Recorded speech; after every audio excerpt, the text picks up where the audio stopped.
네, 세상 돌아가는 스토리를 알아보는 스토리 뉴스 시작하겠습니다. 살모넬라 감염자가 확산되고 있다는 소식은 지난주 그리고 지지난주에도 간단하게 한 번씩 전해드렸는데요. 그 범인을 잡았습니다. 범인은 멕시코산 할라피뇨였습니다. 연방농무부가 살모넬라균 오염 가능성이 있는 그 멕시코산 할라피뇨가 들어간 육류와 그 가금류 제품에 대해서 공중보건 경보를 그래서 지난 주말부터 발령을 했습니다. 현재 미국에서는요, 그 멕시코산 할라피뇨와 관련된 살모넬라 감염자가 27개 주에서 광범위하게 나타났는데 지금 일단 그 환자로 심각한 환자로 등록된 사람은 한 345명 정도가 됐고 나머지는 이제 일단 감염됐다가 바로 뭐 회복되는 그런 정도입니다만은 좀 심각한 수준으로 확인된 게 345명 확인이 됐습니다. 그래도 이제 늦게나마 근데 좀 생각보다 범위를 좀 늦게 잡았어요. 늦게나마 그래도 잡은 게 다행인데 FDA에 따르면 지난 6월 중순부터 이 살모넬라균 감염 사례가 보고되기 시작해서 좀 이상하다라고 FDA가 보고 있었는데 시간이 좀 많이 갔죠. 거의 뭐 벌써 2달 됐죠. 멕시코주 시날로아 주에서 재배된 이 할라페뇨와 연관이 있는 것으로 확인이 됐다라고 밝혔습니다. 이 할라페뇨는 미국의 유통업체를 통해서 각 도매업체 그리고 각 대규모 식당 체인 이런 데 납품된 것으로 파악됐습니다. CDC가 감염자 약 200여 명을 대상으로 조사한 결과 이들 중에 93%가 멕시칸 식당, 멕시칸 음식점에서 식사를 한 후에 감염이 된 것으로 확인이 됐습니다. 그래서 이제 역추적을 해보니까 멕시코에서 온 거는 맞았는데 그전에는 무슨 뭐 양상추 뭐 이런 게 좀 의심이 됐었잖아요. 근데 보니까 이번에 할라피뇨가 범인으로 나타난 겁니다. 자, 이에 따라서 그 멕시코 음식 체인점 우리 젊은 친구들 많이 좋아하죠. 치폴레. 치폴레는 최근 일부 매장에서요 할라피뇨 사용을 중단했습니다. 매운 거 좋아하시는 분들은 조금 답답하시겠지만, 자 그리고 이제 대형 마켓 알버슨스도 경보 대상이 된 그 식품업체 지금 문제가 된 업체가 테일러 팜스잖아요. 테일러 팜스가 이제 멕시코 시날로아 주에서 채소를 많이 수입해 옵니다. 그 테일러 팜스가 공급한 할라피뇨 또 할라피뇨 그리고 할라피뇨가 함유되어 있는 무슨 샐러드라든지 무슨 살사라든지 이런 거 제품을 일제히 다 지금 리콜하고 있는 그런 상황입니다. 자, 말씀드린 대로 이제 범인은 멕시코산 할라피뇨였는데요. 앞서 언급한 대로 최근에 그 살모넬라에 감염된 환자들의 공통점이 이제 멕시칸 식당에서 식사를 했다. 뭐 이게 이제 공통점이라고 말씀드렸잖아요. 그러니까 여기서 이제 우리가 알 수 있는 게 뭐냐? 당분간은 외식을 뭐 좀 자제하시거나 또는 요즘 뭐 비싸니까 외식 좀 자제 많이 하시죠. 어차피. 그리고 최근에 이제 멕시칸 식당 안 가신 지 꽤 되셨죠. 네, 좀 이 연령이 올라갈수록 이제 멕시칸 식당은 조금 덜 가게 되는 것 같은데 여하튼 뭐 자녀분들이나 뭐 지인분들 때문에 멕시칸 식당 가실 일 있으면 당분간은 이 감염 사례, 감염 보고 케이스가 좀 확 줄어들 때까지 당분간은 좀 멕시칸 식당 안 가는 게 좋겠다. 그렇게 생각을 합니다. 조금 찝찝하면 좀 당분간 피하는 게 최고입니다. 자, 그리고 이제 할라피뇨, 이제 매운 거 좋아하시는 분들은 할라피뇨를 꼭 이제 마켓 가서 사서 이제 된장찌개에도 할라피뇨 넣고 뭐 이런 분들이 계세요. 근데 된장찌개에 넣는다? 뭐 저도 가끔 그런 경우가 있습니다만 이렇게 완벽하게 익혀 먹으면 좀 난데 이제 뭐 쌀사 같은데 할라피뇨 들어가잖아요. 요건 이제 오염된 할라피뇨면 바로 살모넬라 감염이 됩니다. 그러니까 익히지 않을 때는 할라피뇨 반드시 사용을 좀 자제해 주시는 게 좋겠다라는 생각입니다. 자, 이번에 조금 이제 무거운 그 정치 관련 소식인데요. 이건 어찌 보면 정치 얘기이기도 하고요. 또 어떤 그러니까 이념 얘기이기도 하고요. 그리고 좀 더 광범위하게 본다면 사회 이슈이기도 합니다. 우리가 지금 피할 수 없는 사회 이슈가 요즘 하나 있습니다. 바로 민주사회주의자, 뭐 요건데요. 미국 청년들 사이에서 최근 들어서 민주사회주의자, 라는 용어가 지금 돌풍을 일으키고 있습니다. 민주사회주의 또는 민주사회주의자. 그러니까 민주사회주의는 이제 이즘을 얘기하는 거고 그런 사상을 주창하는 그런 사람들은 민주사회주의자라고 얘기를 하는데 이들이 오는 11월 중간선거를 앞두고 민주당 경선에서 중견 정치인들을 꺾고 잇따라 승리를 하는 케이스가 늘어나면서 이 민주사회주의자에 대한 관심이 늘어나고 있습니다. 대표적인 민주사회주의자로는 뭐 쉽게 제일 먼저 떠오르는 사람이 누구죠? 네, 뉴욕의 조란 맘다니 시장이죠. 사실은 세월을 거슬러 올라가 보면은 한 20년 전부터 버니 샌더스 상원의원이 어찌 보면 원조 민주사회주의자입니다. 네. 그런데 이제 그분은 이제 지금처럼 과격하진 않았어요. 그래도 그나마. 네. 그러니까 원조는 이제 버니 샌더스라고 우리가 볼 수 있는데, 최근 들어서 갑자기 돌풍을 일으키는 거는 그 시작은 조란 맘다니 뉴욕 시장이다. 뭐 이렇게 볼 수 있습니다.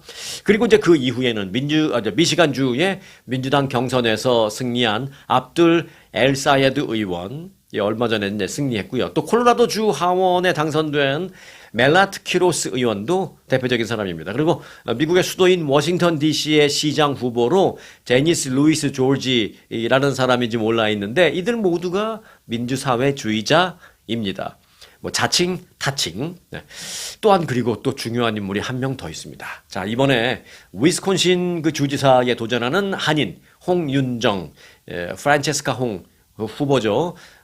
그 대표적인 민주사회주의자로 이번에 아주 트럼프 대통령의 발언에도 나올 정도로, 트럼프 대통령도 아주 대놓고 이 홍 의원을 비판할 정도로 지금 떠오르고 있는 민주사회주의자입니다. 그리고 이제 저는 아무래도 이제 LA에 근거지가 있기 때문에 LA 쪽도 알아봤더니요. 소위 말하는 장난이 아니었습니다.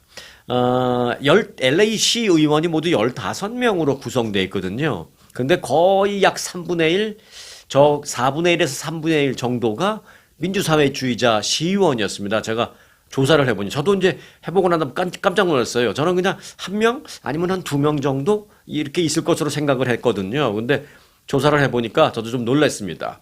최소 4-5명이, 15명 중에 4-5명이 민주사회주의자로 밝혀졌습니다. 자, 1지구부터 15지구까지 있어요. 뭐 참고로 한인사회는 10지구인데, 1지구부터 15지구까지 15명의 LA시 의원이 있는데, 제4지구에 나디아 라만이라는 의원을 비롯해서 1지구에 유니스 에르난데스, 13지구에 우고 스토마르티네스, 그리고 14지구에 이사벨 후라도 등이 모두 자칭 타칭 민주사회주의자 시의원으로 밝혀졌습니다. 생각보다 많았습니다. 자, 민주사회주의자. 뭐 얼핏 이름만 들으면 이게 뭐 민주주의자라는 거야, 아니면 무슨 뭐 사회주의자라는 거야. 약간 뭐 그 어감은 약간 좀 공산당 아니면 무슨 뭐 빨갱이라고 부르는 듯 좀 들리는 그런 어감이기도 한데요. 지금 중요한 건 뭐 이 민주사회주의자 그들을 뭐 우리가 지지하느냐 지지하지 않느냐, 오늘은 그 얘기하려는 게 아니고, 도대체 이 사람들이 주장하는 건 뭐냐, 그걸 그냥 가감없이 팩트를 좀 알아보는 그런 차원입니다. 자, 민주사회주의는 영어로는 이제 말 그대로 Democratic Socialism이라고 합니다. 좀 웃기죠. 이제 안 어울리는 단어가 2개가 붙어버린 거예요. 한국말로 해도 그렇고 원어로 해도 그렇습니다. Democratic Socialism입니다. 데모크래틱은 뭐 아시는 대로 민주주의를 말하는 건데요. 여기다가 어찌 보면 완전히 반대될 것 같은 사회주의라는 그 소셜리즘이 붙어버렸습니다. 또한 그런 사상을 추종하는 사람을 민주사회주의자라고 하잖아요. 그래서 정치권에서는 그들을 DSA라고 부릅니다. 줄여서 DSA. 이게 뭐냐면 Democratic Socialist of America입니다. Democratic Socialist of America, 미국의 민주사회주의자입니다. 그래서 이제 그들을 DSA라고 하는데, 그래서 지금 이 시간에도 그냥 좀 짧게 하기 위해서 DSA라고 이제 제가 이제 할 겁니다.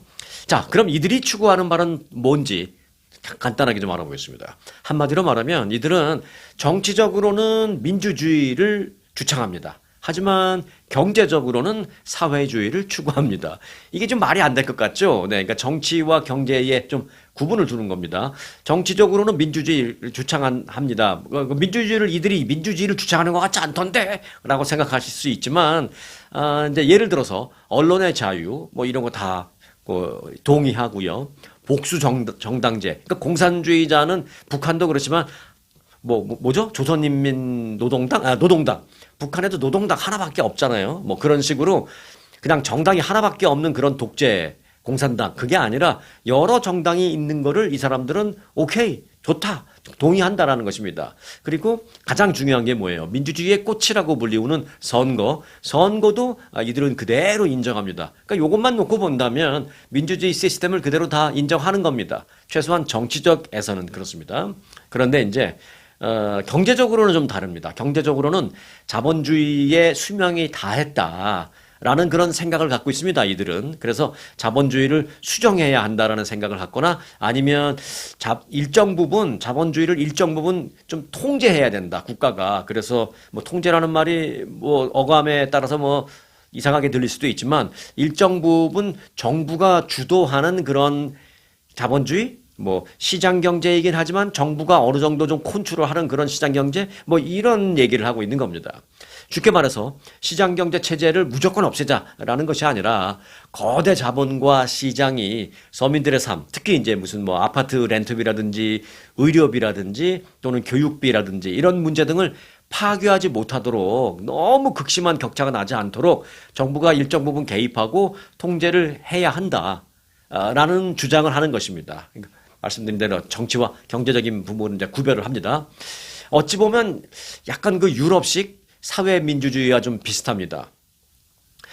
유럽에는 일찌감치 그 사회민주주의라는 게 있었죠. 그래서 삼인주의라고 불렀어요. 우리가 그때 삼인주의. 그 유럽의 삼인주의가 자본주의 체제 내에서 복지 제도를 늘리는 것을 주창하는 겁니다. 그게 유럽의 삼인주의입니다. 그래서 유럽에 가면은 뭐 실제로 뭐 민주주의 같은 정당 같은 거 있지만 무슨 뭐 녹색당도 있고 삼인당도 있어요. 실제로 삼인당.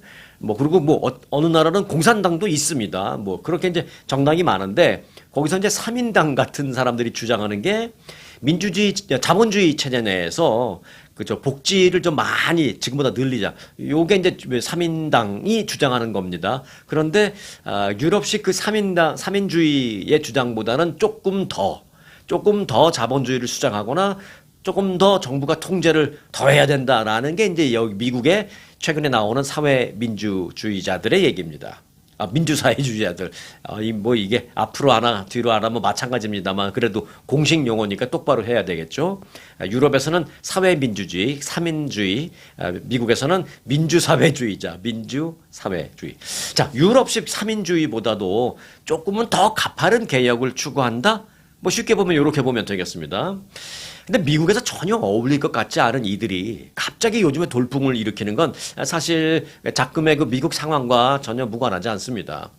DSA는요, 미국의 심각한 양극화 또 불평등을 정면으로 저격하면서 유권자들의 마음을 이제 사로잡고 있는 그런 부분도 좀 있습니다. 이들은 이제 정치에 출마할 때 생활비 부담을 완화해드리겠습니다. 또는 뭐 아파트 임대료를 동결하겠습니다. 또는 무상교육을 확대하겠습니다. 등 굉장히 선명한 그 진보적인 공약을 내세웁니다.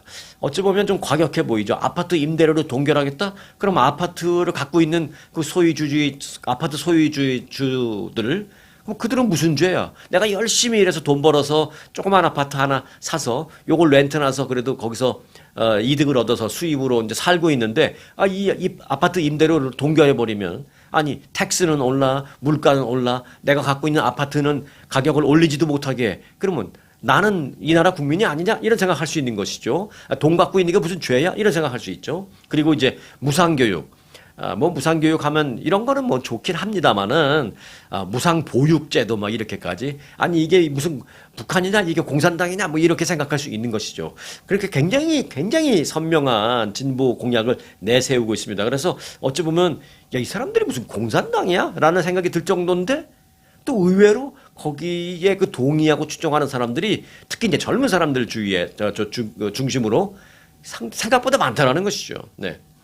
기존의 그 진보주의자다라고 하던 그런 사람들도 감히 외치지 못했던 그런 과감한 공약을 내세우는데 이게 특정 지역에서 특정 세대에게는 또 먹힌다라는 것입니다. 그래서 보수 일각에서는 이들을 아예 공산주의자다, 무슨 뭐 빨갱이다 이렇게 얘기하고 있고, 트럼프 대통령도 실제로 미치광이 공산주의자다 뭐 이렇게 얘기하고 있죠. 하지만 미국에서 너무나 오랫동안 유지되어 온 양당제, 어찌 보면 좀 그렇죠. 여러분들도 가끔 그런 생각하지 않습니까? 전 세계에서 민주주의가 제일 가장 이제 발달한 나라가 미국이다라고 말로는 하는데, 정당이 100년 넘도록 두 개밖에 없잖아요. 뭐, 다른 당도 있다 하지만 사실 거의 뭐 있으나 마나 뭐 기억도 안 나고 뭐 그 딴 정당에서 나와서 당선되는 사람 볼 수도 없죠. 그냥 몇십 년 동안 공화당 아니면 민주당, 민주당 아니면 공화당. 이게 어찌 보면 무슨 흑백 논리처럼 이렇게 되어버리는 이런 기존의 양당 체제가 너무 오래돼서 이게 문제가 있다라는 이런 부분에 대해서 외치고 있는데 유권자들이 사실 거기에 대해서 좀 환멸을 느끼고 있는 것도 사실입니다. 공화당이 싫어서 다른 대안을 보니까 민주당밖에 없는데 나는 원래 민주당 아니야. 나는 원래가 공화당이야. 근데 요즘은 좀 공화당이 마음에 안 들어? 다른 대안이 없어요. 민주당은 뭐 어차피 아니고. 또 반대로. 나는 원래가 민주당인데 요즘 민주당 하는 거 보니까 영 티미하고 뭐 사람도 좀 없고 내가 누구 어디 밀어줄 만한 사람 인물도 없고 어떻게 보니까 그 자기들끼리 그냥 티격태격 해먹는 것 같기도 하고 민주당이 싫어서 다른 대안을 찾아보니까 공화당밖에 없네. 나는 또 그렇다면 난 공화당 지지자 어차피 또 아닌 것 같고 대안이 없다라고 생각하는 것이죠. 이 양당 체제의 환멸을 느끼는 젊은 사람들이 나오고 있다는 겁니다. 그 틈새를 지금 파고드는 겁니다.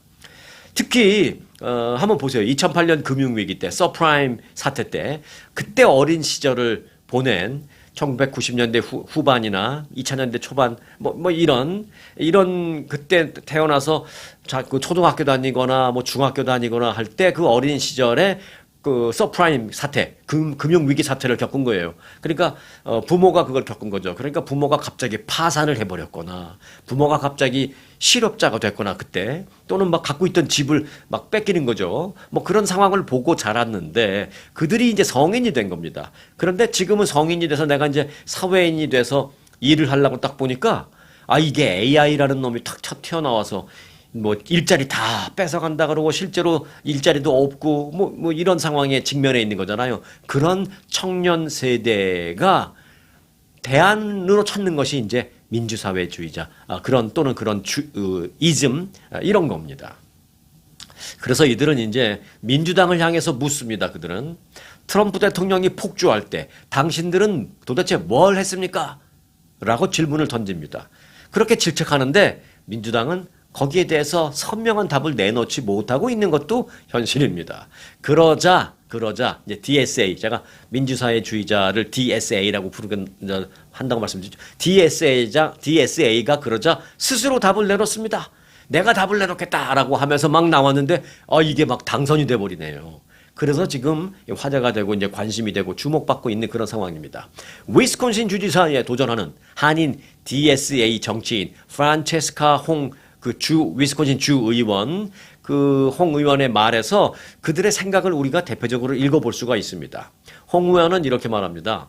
억만장자, 심지어는 막 조만장자까지 탄생하는 이런 가운데 서민들의 소득은 더 처참해지고 있다. 이런 문제는 지금 우리에게 닥친 가장 심각한 재앙이다. 라면서 이런 심각한 상황에서 차차 해결해 나가겠습니다. 라는 소위 점진주의자는 정말로 무책임한 것이다. 라고 말하고 있습니다. 그러니까 여기서 말하는 차차 해결할게요. 점진적으로 해결해 나갈게요. 라고 하는 그 점진주의자를 기존의 기득권 민주당 성향의 사람들, 기득권 민주당 성향의 사람들을 이런 그 젊은 사람들은 점진주의자라고 이제 확 해버리는 거죠. 그러면서 소위 큰 위기에는 그에 걸맞는 속도의 큰 해결책이 필요한 것이다. 이렇게 외치는데 이게 젊은 사람들 사이에서는 일정 부분 먹히는 거예요. 홍 의원은 그래서 이제요, 바로 내일 위스콘신 주 이 민주당 내 주지사 최종 후보, 이제 민주당 주지사 후보로 될 것인지 안 될 것인지 민주당 내 최종 경선을 이제 내일 하게 됩니다. 그런데 지금까지 여론조사에서는 이 홍 의원이 민주당 당내에서는 선두를 달리고 있어요. 그래서 어찌 보면 이제 민주당 후보로 될 것은 거의 기정사실화되고 있다. 뭐 이런 겁니다. 이제 11일 내일 이제 최종적으로 결판이 납니다. 자, 미국 내에서 그래서 DSA의 향방을 예측해 볼 수 있는 중요한 바로미터가 바로 내일 홍 의원의 그 향방에 달려 있다. 이렇게 보면 되겠습니다. Democratic Socialist of America, 미국의 DSA의 향방이 아주 주목되는 상황입니다. 또 내일 상황이 나오면 또 취합해서 여러분들에게 바로 또 전해드리겠습니다. 구독 안 하신 분들은 구독해놓고 함께 보시는 것도 좋겠죠. 네.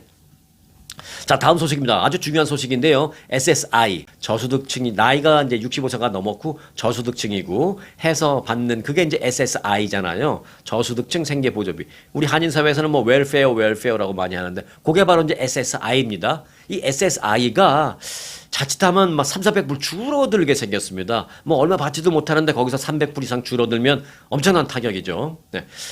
트럼프 행정부는 저소득층 식품 지원 프로그램 스냅이라고 있습니다. 이 푸드 스탬프 받는 그거, 그 스냅을 받는 그 식품 보조를 받는 가구와 함께 사는 SSI 수혜자를 지원금 감액 대상에서 제외하고 있는 지금의 이 규정을 폐지하는 것을 추진하고 있습니다. 말이 조금 어렵습니다만은 SSI를 받는 사람 중에서 푸드 스탬프 식품 보조금을 받는 가구와 함께 사는 SSI 웰페어 수혜자가 있습니다. 그런데 그런 사람들은 지금 어떤 감액 대상에서 빼주는 그런 제도가 있어요, 지금은. 근데 그걸 빼주지 않겠다는 것입니다. 바꿔 말하면 그들도 감액시키겠다라는 것입니다. 그래서 이 규정이 폐지되면, 즉 빼주지 않으면 수급자의 그 지급액이 받는 돈이 월 한 331달러 가량 삭감될 수 있습니다. 삭감될 수 있습니다. 한 1,000불 겨우 받는데 330불 빼면 타격이죠.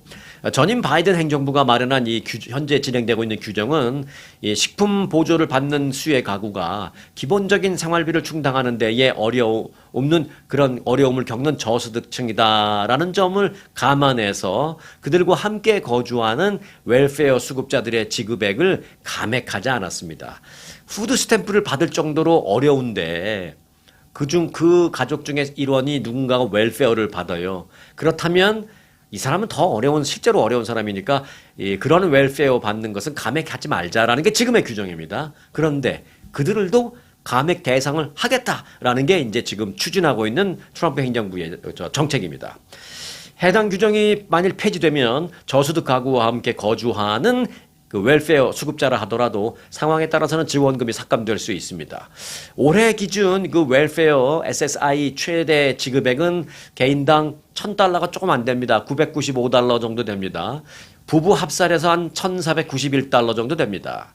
부부 합산해서 1,500불이 안 되고 혼자 받는 사람은 1,000불도 안 되는데 거기서 혼자 받는 사람의 경우에는 331달러. 감액 될 수 있습니다. 이게 만일 통과되면 그러면 얼마 받느냐? 663달러밖에 받지 못합니다. 월 평균이 994달러니까 331 빼면 663 맞죠? 예. 갑자기 나 혼자 사는데 994불 받아요, 한 달에. 근데 이것도 힘들어 죽겠는데 여기서 331불 빼서 663달러 빼면 과연 그들이 어떻게 살 수 있을지 좀 정말로 난감하긴 한 상황이긴 합니다. 그러나 지금 그게 검토되고 있어요. 이번 조치로 영향을 받는 그 웰페어 수급자의 해당자는 약 한 50만 명 정도 될 것으로 예상되고 있습니다. 수급자들은 동거인과의 거주 형태와 가계 지출 분담 방식, 내가 생활비를 어떻게 우리가 나눠서 쓱 비용을 감당하고 있는지, 또 재정 상황의 변동, 내가 은행 어카운트에 뭐 1,000불 있었는데 1,500불로 늘었다. 1,500불 있었는데 2,500불로 늘었다. 뭐 이런 100불이라도 늘어나는 게 있으면 정기적으로 상세하게 신고해야 한다라는 것입니다. 물론 지금도 그게 있습니다만은 더 상세히, 더 자주, 그리고 더 규정이 강화돼서 그렇게 된다는 것입니다. 아울러 그 식품 보조, 캘프레시를 받는 가족의 근로 의무 요건도 강화합니다. 80시간 근무 제대로 하는지, 또 공과금을 분담 지출하는 방식을 좀 바꾼다든지 지금 이제 검토되고 있는 것이 그렇습니다. 40시간이라는 게 아니라 80시간을 일해야 식품 보조비를 주겠다. 뭐 이런 식으로 바뀌겠다라는 것입니다. 이로 인해서 이제 앞으로 행정적인 절차상의 어려움이나 또는 뭐 오류 같은 것도 발생할 수 있고요. 왜? 절차는 굉장히 강화되는데 정부 관련 디파트먼트에서 일하는 사람들의 인력은 정해져 있잖아요. 더 늘어나는 게 아니거든요. 근데 이제 서류나 이런 것은 더 많이 늘어나기 때문에 오류가 발생할 수도 있고 신고 지연, 처리 지연 이런 것이 발생할 수 있다라는 것입니다. 또는 중단되는 사태가 발 수도 있고 또는 실제로 중단되는 것도 있지만 실수로 이 직원들이 일이 너무 많으니까 실수로 중단되는 그런 사태가 발생할 수도 있고 막 그렇습니다. 또는 감액 대상이 아닌데 막 감액 대상으로 통보받거나 이런 대혼란이 발생할 수도 있다라는 것입니다. 아직 이 규정은 그런데 최종적으로 확정된 건 아닙니다. 다시 분명히 말씀드립니다만은. 하지만 이 트럼프 행정부에서 지금 이거를 계속 검토 중에 있는데 검토한 지가 조금 됐고 이제 최종적으로 결과가 그렇게 감액 대상에서 그들을 면제시켜주지 않겠다라고 최종적으로 판결이 나오고 정책 발표가 나올 게 이제 얼마 안 남았어요. 이제 거의 됐습니다. 그렇기 때문에 조만간 가부간에 이제 그 발표가 있을 것으로 이제 예상되고 있습니다. 실제 시행에 앞서서 공청회와 주민 의견 수렴 절차 같은 걸 해야 된다는 그 법적인 규정이 있어서 그 법적인 규정대로 지금 좀 그런 걸 하는 예를 들어 하는 흉내라도 좀 내기 위해서 시간이 좀 갈 뿐이지 트럼프 행정부 내에서의 내부적인 규정은 이미 더 감액하는 것으로 이렇게 나와 있습니다. 그래서 감액될 가능성이 현재로서는 뭐 거의 90%다 이렇게 볼 수 있는데 최종적으로 가부간의 결과가 발표되면 여러분들에게 또 곧바로 말씀드리도록 하겠습니다. 자, 우크라이나의 젤렌스키 대통령이 북한군 3만 명 내지는 많게는 5만 명이 러시아에 추가 파병될 예정이다 라면서 한국을 향해서 방공 무기를 지원해달라고 요청했습니다. 아주 이게 난감합니다. 한국이 방공 무기를 지원하고 실제로 만일 뭐 파견을 한다면 북한군이 러시아에 파견됐잖아요. 잘못하면 러시아에서 한국군과 북한군이 싸울 수밖에 없는 상황이 발생할 수도 있어요. 만약 한국군 인력이 안 간다 하더라도 한국이 보낸 무기를 갖고 북한하고 싸울 수 있는 이런 일도 발생하고 굉장히 난감합니다. 그래서 젤렌스키 대통령은 지난 주말 SNS를 통해서 러시아 영토에 시시각각으로 북한군이 증가하고 있다라면서 처음에는 북한군이 수백 명 그러다가 나중에는 수천 명 파병이 됐는데 이제는 3만 명 내지 5만 명의 북한군을 러시아 영토에 파병한다라는 결정이 내려졌다라고 전했습니다. 네, 3만 명, 5만 명은 젤렌스키 대통령이 예측한 거고 이제 말을 하는 거지만 그 전에 수백 명, 수천 명은 그건 팩트입니다. 자, 젤렌스키는 그러면서 북한군이 전장에서 쌓은 경험으로 현대전을 학습해서 다른 아시아 국가들이 위협에 노출될 수 있다라고 말했습니다. 저는 개인적으로 이 부분이 제일 두렵습니다.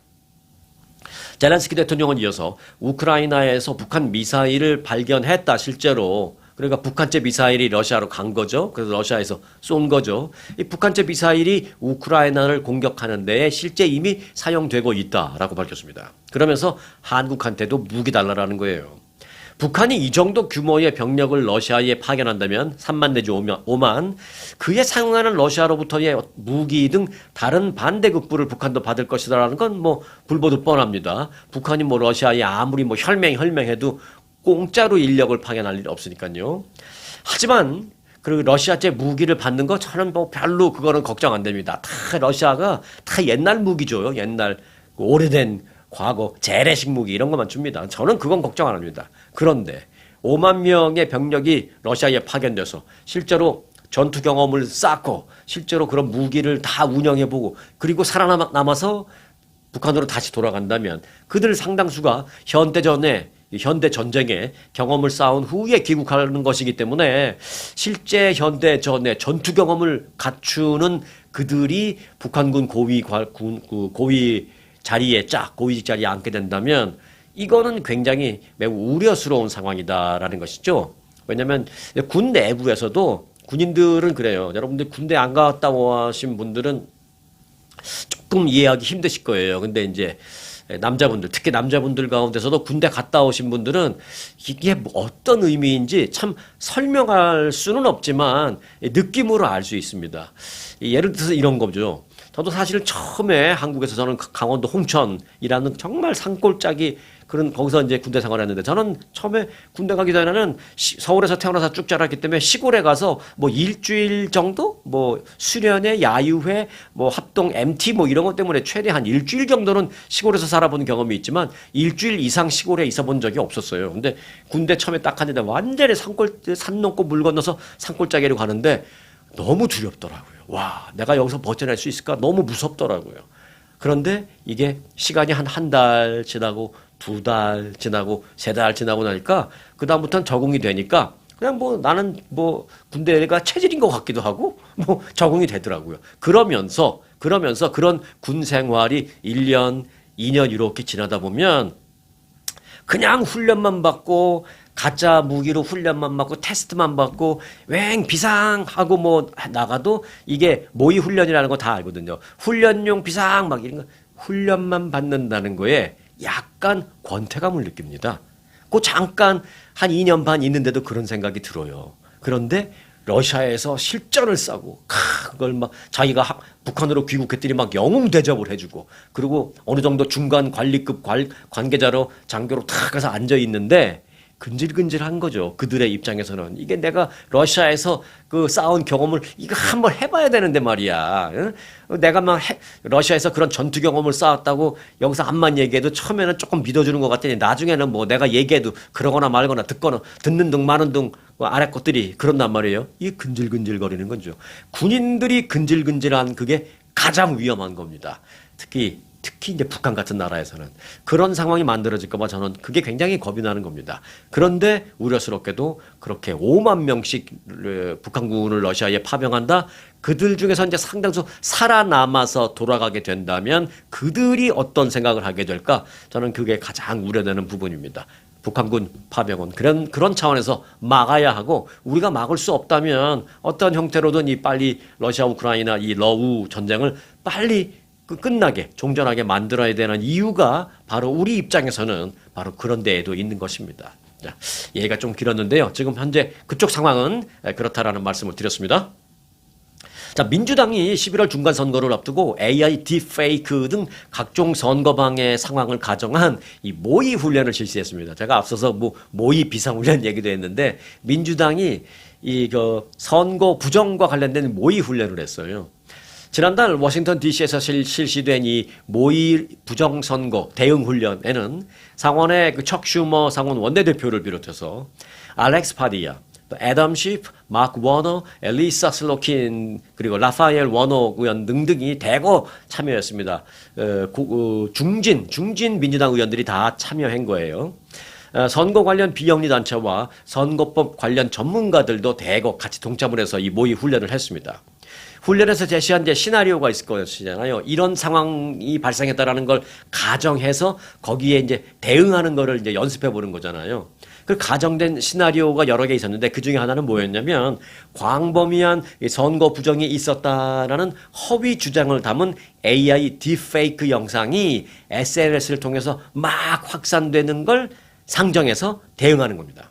시나리오에서는 조작된 영상이라는 전문가들의 분석이 나왔음에도 불구하고 극우 성향 언론인과 대통령의 선거 부정 주장 등등등 때문에 이 선거 관계자들에 대한 어떤 신체적인 위협이 막 발생하고 무장한 남성들이 나타나서 투표소를 점거하고 막 이런 상황이 발생한 거를 가상으로 상정해서 대응하는 걸 연습해 본 겁니다.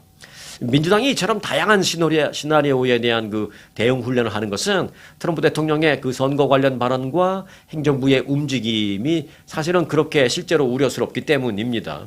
트럼프 대통령은 지난달 연설에서 중국이 미국인 2억 2천만 명의 유권자 정보를 불법으로 취득했고 2020년 대선에서 자신의 선거 운동을 방해했다라고 이제 주장했잖아요. 그러면서 이제 광범위한 부정선거를 이제 주장하고 있습니다.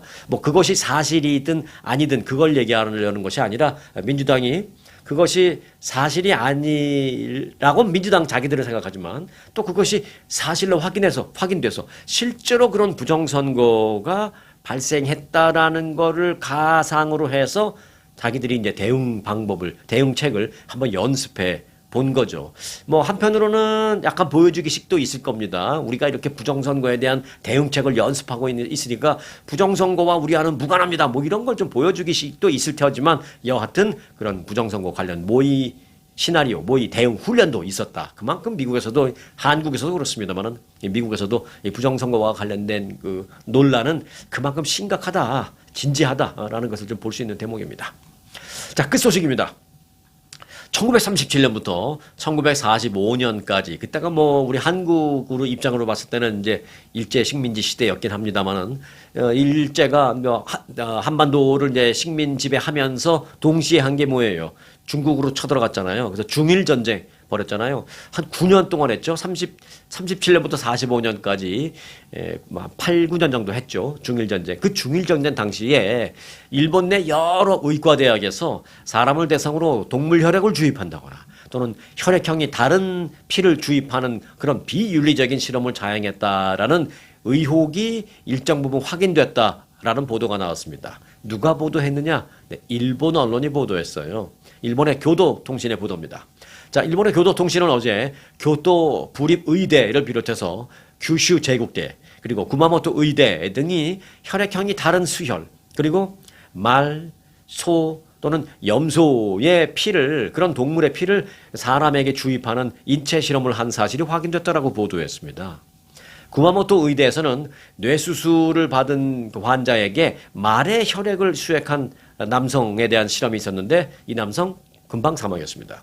또한 골수염을 앓던 9살짜리 남자아이는 혈액이 아니라 21일이 지난 오래 지난 제대로 보관이 안 되어 있었던 그런 상태에 있었던 혈장을 투입한 그런 정황도 발견이 됐습니다. 물론 이 아이 사망했습니다. 중국의 난진 병원에서는 말의 피를 주입한 실험도 한 것으로 나타났습니다. 물론 그 환자 사망했습니다. 교토 의대에서는 건조된 혈액을 몸에 주입한 사례도 있었습니다. 혈액을 이렇게 잘 냉장 보관했다 한 게 아니라 건조된 혈액. 이게 왜냐면 다 전쟁터에서 혈액 문제가 발생했을 때 해결할 방법이 없을 거 아니에요. 이것 때문에 그러네요. 일본 군의학교에서는 혈액형이 다른 피를 수혈하는 그런 실험도 있었던 것으로 밝혀졌습니다. A형 환자인데 막 B형 혈액을 넣는다든가 이런 식으로 했는데 다 사망했습니다.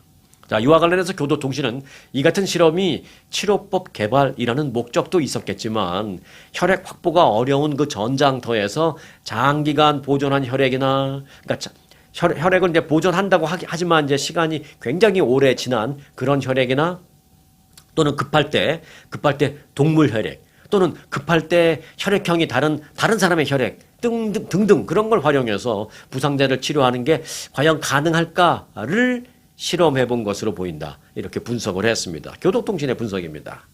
참 말로만 들어도 이제 참으로 끔찍한 그런 실험인데요. 한편으로 보면 인류의 그 의학 기술이 지금처럼 이렇게 발전하는 데 있어서 뭐 어느 곳에선들 우리가 잘 알지 못하는 그런 뭐 실험이 없었겠느냐라는 생각도 들기도 하고 그 와중에 정말 안타까운 희생자도 있었지 않았을까라는 생각도 이제 막연하게 해보긴 합니다만은 정말 다시는 이런 끔찍한 그런 실험이나 끔찍한 희생자들은 없었으면 좋겠고요. 의료기술은 그러나 또 더 많이 발전했으면 좋겠고요. 뭐 이런 생각을 하게 됩니다. 어찌 보면 그게 이루어질 수 없는 아이러니한 이상인가요? 이루어질 수 없는 꿈인가요? 네. 저는 그렇게 생각합니다. 지금까지는 그랬을 수 있다. 이게 이제 이루어질 수 없는, 동시에 이게 이루어질 수는 없다라고 생각하지만 앞으로는 가능하다고 생각합니다. 저는. 왜? 제 생각에는 이제 AI 기술이 발전을 하게 되면 이 같은 어처구니 없는 끔찍한 실험 없이도 어떤 결과물을 얻어낼 수 있는 그런 기술이 발전할 것이다. 저는 그렇게 생각하게 됩니다. 훨씬 더 나은 세상으로 가는 데 있어서 이 AI를 그렇게 활용하면 좋겠다라는 생각입니다. 자, 오늘은 여기까지 하겠습니다. 끝까지 함께 해주신 분들에게는 아주 특별하게 감사합니다라는 인사를 드리겠습니다. 감사하고요. 오늘 영상 마치겠습니다. 2026년 루트 66 개통 100주년을 맞아 아주투어가 특별히 기획한 미 대륙 횡단에 여러분을 초대합니다.